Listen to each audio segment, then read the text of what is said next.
Welcome to online class of English. In the previous assignment, you all have noted the theme, the message, something about the author of the lesson in the Kingdom of Fools. You have been told to write all these things along with your word meanings. I hope you all have done so. Today, I am going to deal with the lesson. I am going to narrate the story which you have already read in the Kingdom of Fools, written by A.K. Ramanujan. This story deals with the foolishness of a king and his ministers, how they dealt with their people in the kingdom. Some hilarious incidents make us know about their foolishness. What different things they observed in the kingdom and what decision they took which present their foolishness. So a few decisions and incidents I am going to narrate here. In the Kingdom of Fools, both the king and the ministers were idiots.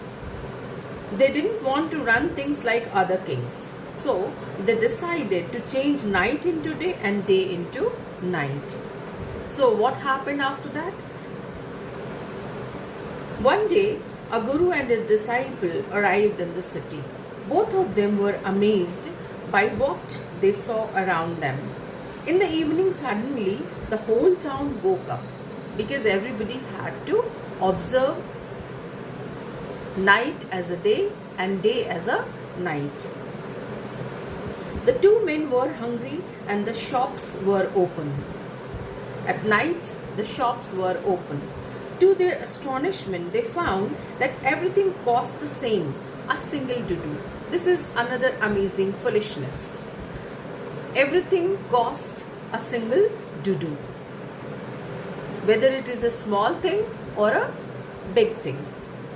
They were delighted, but the Guru decided to leave the place as this was a kingdom of fools and anything could happen there. So the Guru decided not to stay over there. He decided to move away from that city because of such foolishness.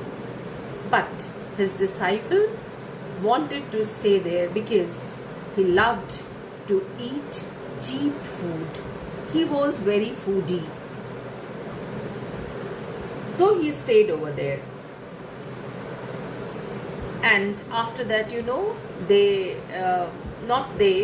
his disciple was in a very critical situation. He had to face a very problematic situation. What was that? Just see. One night, a burglar was killed when a wall fell on him while he was sneaking in at a merchant's house. His brother went to king and complained against the merchant for having built a weak wall which fell and killed his brother. A burglar was killed because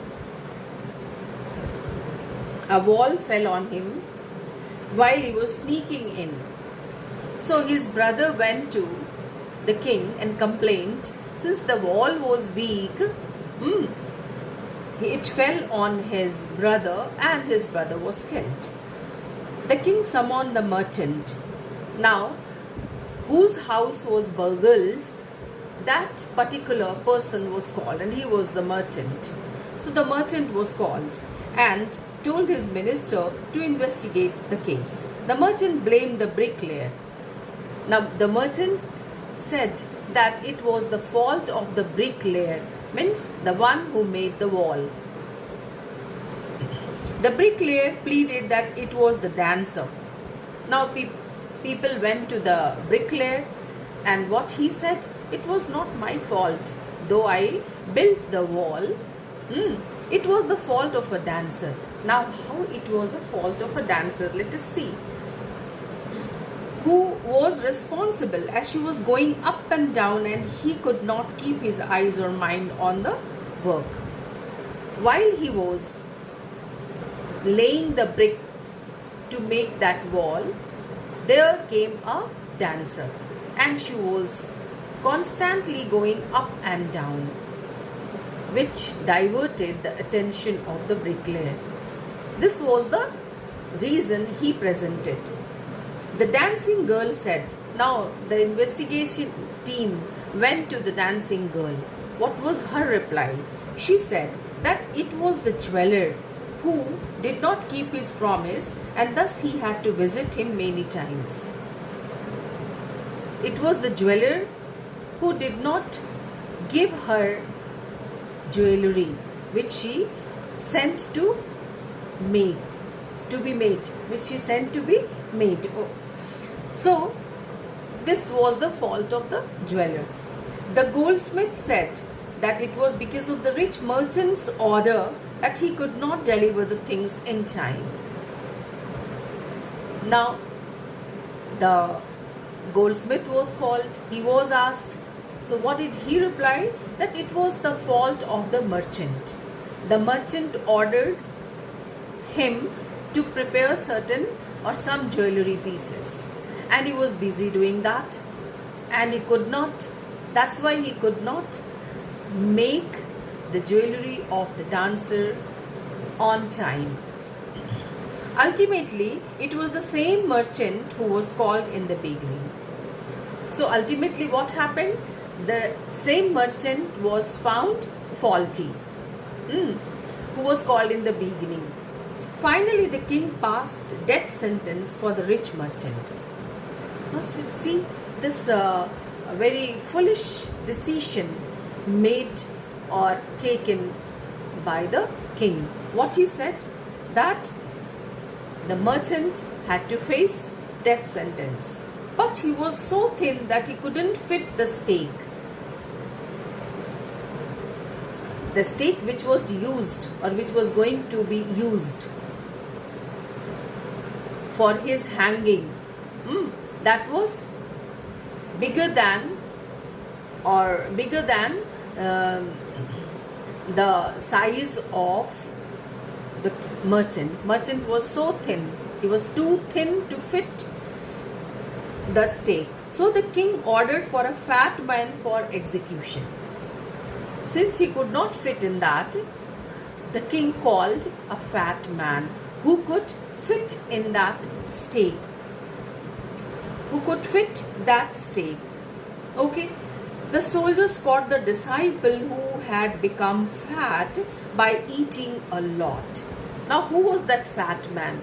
That disciple who lived there, who stayed there to have or to relish delicious and cheap food.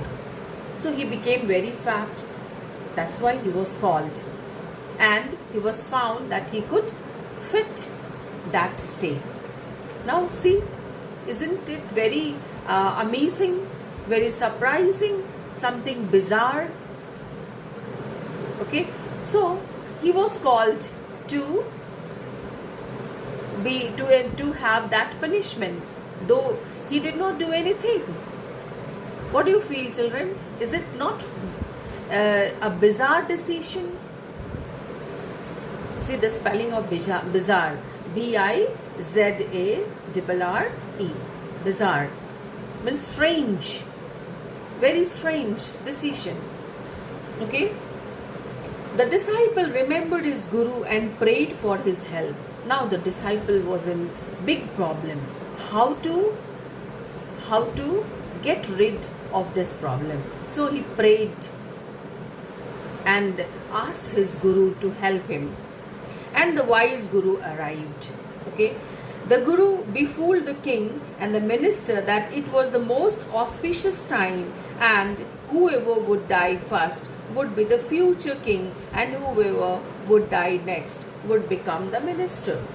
The guru came, since he was very wise, so he just presented a very different thought.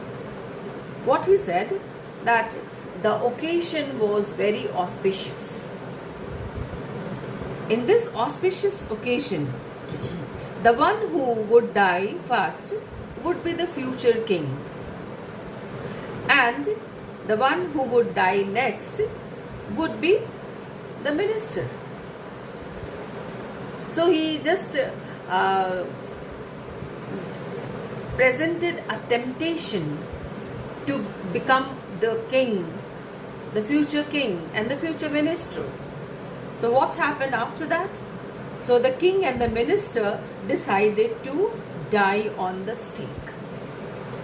Since the king and the minister both were very foolish, so they accepted this thought and they wanted to die first and second respectively, because they wanted to remain the king of that particular kingdom in future also.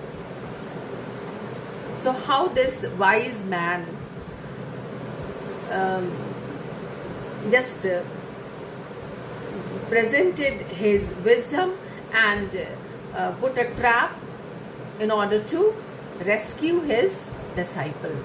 Okay, so the king and the minister, who were idiots, who were foolish, they came forward to die in order to remain the future king and the minister. Okay, so this is the burning example of wisdom, intelligence, presence of mind. So what happens after that when they died? After their death, the guru and the disciple were saved. Both of them were saved, and the people of the town begged them to be their king and the minister. They agreed to it and announced that now the day would be day and the night would be night. So what happened to the kingdom? Who became the king? The guru and his disciple.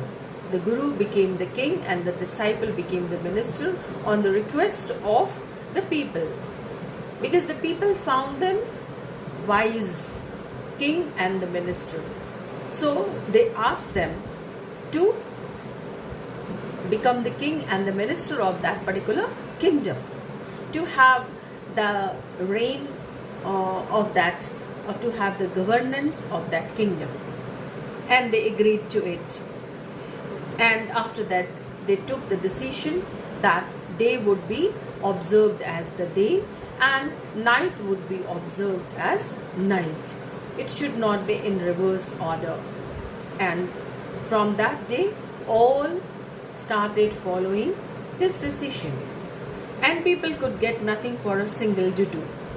So all such idiotic suggestions and policies were discarded, and everybody started living happily. So this is a very different lesson which tells us how intelligent people, wise people show the right way to anything. They never take certain very queer decisions. They do not make queer policies, strange policies, which trouble the people of the kingdom or where they stay. Right? So children, read the lesson once again and try to understand each and every incident so that you can do the assignments in a nice manner. Okay? Okay, thank you.